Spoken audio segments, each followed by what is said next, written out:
Hello hi guys, কেমন আছো সবাই? আশা করি ভালো আছো। উড়াধুরা করে এখন বেরিয়ে গেল আমরা শ্বশুর বাড়ি যাবো, তাই বেটি আর আমি বেরিয়ে রেডি হয়ে আছি। দুটো ব্যাগ তিনটে ব্যাগ হয়ে গেছে। কিরকম করে যাবো? আমার পায়ের সমস্যা, আর কি করে যাব? আমরা টোটো ডেকেছি, টোটো আসবে কি আসবে না জানি না। উড়াধুরা করে বেরিয়ে তো বললাম সকাল সকাল গেট বন্ধ হয়ে যাবে, নাহলে আমাদের গেটের টাইম 9টার দিকে গেট বন্ধ হয়ে যাবে, 7টার দিকে গেট খুলবে।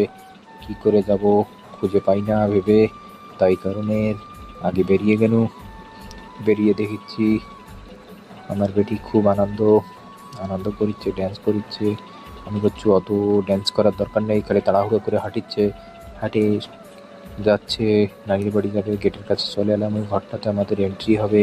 এন্ট্রি করে চলে এলাম। আমাদের এইটা রোড নতুন হচ্ছে, রোডটা কত সুন্দর লাগছে। প্রায় 3 মাস ধরে কাজ হচ্ছে, এখনো কাজ কমপ্লিট হয়নি। বাস্তবের কাছে বসে আছি আমরা এখন। কখন যে টোটো আসে, টোটো আসলে তারপর যাব। টোটোতে ফোন করা হয়েছিল, টোটোওয়ালা আসতে চাইছে, এখন কি হয়।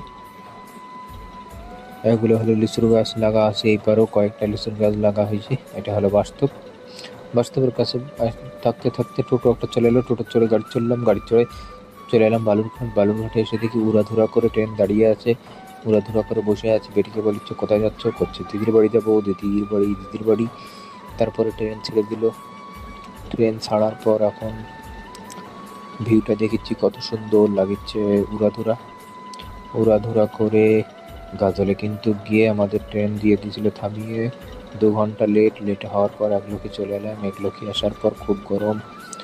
ট্রেনে ছিলাম, ট্রেনেও গরম, বাইরেও গরম। গরমে আর ভাল লাগে না। হাত পুরো গেঞ্জি গাও দিয়েছি। বেটির দেখো আনন্দ, কত সুন্দর দৌড়দৌড়ি করছে, আঁকাবাঁকা করছে।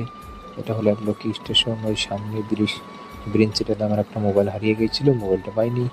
এটা হলো বাইরে, একলোকি স্টেশনের বাইরে। এগুলো টোটো স্ট্যান্ড। টোটো দাঁড়িয়ে আছে, আমরাও দাঁড়িয়ে আছি, টোটো পাই না। তারপর টোটো পেলাম, আবার টোটো পাওয়ার পর চলে এলাম মহানন্দা ব্রিজ। মহানন্দা ব্রিজে এসে দেখি 2টে ব্রিজ। আমি তো জানি না 2টে ব্রিজ, কখনো দেখিনি মহানন্দা।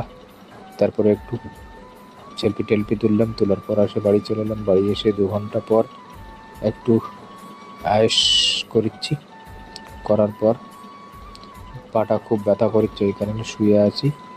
তোমাদেরকে দেখাচ্ছি পাটা কি।